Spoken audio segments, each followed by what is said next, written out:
So ఇందులోకి అయితే ఇసుకైతే ఇస్తున్నాం. ఈ ఎత్తిన ఇసుక అంతా తీసుకెళ్ళి మనం పడవలో అయితే వేసుకోవాలి. పడవలో వేసుకుని ఈ ఒక 4 బకెట్లు, ఒక 5 బకెట్లు వేసుకుంటే మనం ఆ ముందు మొత్తం ఇందులో కలిపేసి ఇసుకలో మిక్స్ చేసి తర్వాత మనం దాన్ని ముందైతే రెడీ చేసుకోవాలి. ఇది మొత్తం ముందు కొట్టుకునే ప్రిపరేషన్ యొక్క పద్ధతి ఈ మందులు. సో దేనికని కొడుతున్నామంటే పిల్ల అయితే ముట్టెత్తేసింది, వారకు వచ్చేసింది, పొంగల్ తినేస్తుంది పొద్దున పూట. సో దీన్ని మనం రెడీ చేస్తున్నాం అనమాట. పని చేస్తా మీకు చూపిస్తున్నాం. ఎందుకంటే ఎక్స్పీరియన్స్, లైవ్ ఎక్స్పీరియన్స్ ఉంటే రేపు పొద్దున చెరువులు కూడా ఎలా ఉంటుంది ఏంటి అన్న విషయాలు కూడా మీకు కూడా తెలుస్తాయి. ఓకేనా. ముందైతే పడవలో కలుపుకున్నాను. ఒకసారి చూడండి, పడవలో కనబడుతుందా? నాకు చీకటి లైటింగ్ సరిగ్గా కనబడుతుంది నాకు అంతా. సో మీకు ఎలా కనబడుతుందో చూడండి. అది ముందైతే కలుపుకున్నాను. సో ఇప్పుడు పడవలో కలుపుకుని ఇదంతా చెరువులో అయితే కొట్టాలి. ఇప్పుడు చెరువులో ఏంటంటే కలర్ మారిపోయింది. దానికైతే మనం ట్రీట్మెంట్ ఇస్తున్నాం. చేపలు ముట్టెత్తేసింది, పొద్దున్న అయితే చేపల వారకు వచ్చేసింది చూసారా. ఇప్పుడు రేపు పొద్దున్న రిజల్ట్ ఎలా ఉందో చూద్దాం. మెడిసిన్ అయితే కొట్టిన కలర్ అస్సలు బాగా కలర్. ఓకేనా. సో మెడిసిన్ అయితే స్టార్ట్ చేస్తున్నాం. సో మెడిసిన్ అయితే కొడతాను ఇలా. సో ఏం చేయాలంటే ఇప్పుడు కొడతాను, మీకు చూపిస్తాను. మనకి ఎంప్లాయీస్ ఎవరు లేరు కాబట్టి మనమే పని చేసుకోవాలి.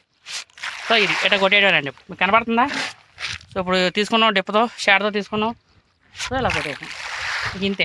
సో ఒకే రోజు 2 ట్రీట్మెంట్లు అయితే చేయాలి. ఆ ట్రీట్మెంట్లు కూడా ఉన్నాయి. ఇది ఉదయం 10 గంటల ట్రీట్మెంట్, అలాగే 3 గంటల ట్రీట్మెంట్ కూడా అక్కడ బండిగాడు ఉన్నాయి చూసారా. ఇవన్నీ ఆ బండిగాడి కూడా కొట్టేసి సున్నంలో కలిపి అవి కూడా కొట్టాలి. కొడితే కలర్ నిలబడుతుంది అనమాట. మినరల్ అయితే ఇచ్చుకోవాలి మనం మధ్యాహ్నం 2వ పూట. ట్రీట్మెంట్ ఏంటంటే 2 ఒకే రోజు ఇచ్చుకోవాలి. ఒకే రోజు, ఇది ఉదయం అది సాయంత్రం. సో రిజల్ట్ ఎలా ఉందో రేపు చూద్దాం. ఓకేనా. మా ట్రీట్మెంట్ అయితే స్టేజ్ 1 అయితే అయింది. ఇప్పుడు స్టేజ్ 2 ఒకే రోజు ఎత్తున్నాం.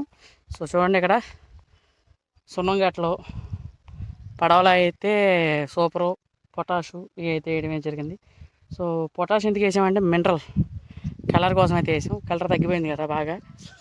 కలర్ లేకపోవడం మూలంగా మనం పొటాష్ అయితే ఇచ్చాం. యాక్చువల్గా అయితే ప్రొబయోటిక్స్, మినరల్స్ లాంటివి మినరల్ అయితే ఇచ్చుకోవచ్చు. మినరల్ చాలా రకాల మినరల్ అయితే ఉన్నాయి. ఇదైతే కొంచెం గట్టి మినరల్, అసలు కలర్ బాగా పడిపోయింది అనే ఉద్దేశంతో అయితే దీన్ని ఇచ్చాను.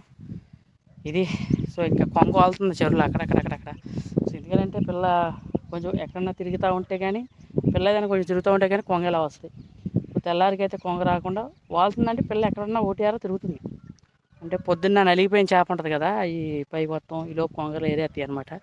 ఏరేసి ఉంటాయి, అందుకే కొంగాల్సిందే. ఓకేనా. ఇప్పుడైతే వీటినైతే కొట్టేస్తాను. ఇక మందులన్నీ ఫైనల్గా అన్నీ కొడతాం అయిపోయింది. ఇకపోతే ఇక పడవ కడిగేస్తున్నాం, ఇక ఫైనల్ అనమాట. ఎందుకంటే చెరువులో మందులు కొట్టేటప్పుడు కూడా వీడియో తీద్దామంటే మనకు వీడియో తీసేవాళ్ళు ఎవరు లేరు, మనం ఒకటే చేసుకోవాలి కదా. సో థ్యాంక్ యూ అండి. రేపు పొద్దున్న అసలు రిజల్ట్ ఎలా ఉంది ఏంటి అనేది మనం రేపు పొద్దున్న ఏం జరుగుతుందో చూసి నేను మీకైతే అప్డేట్ చేస్తాను. నేను ఆల్రెడీ మనం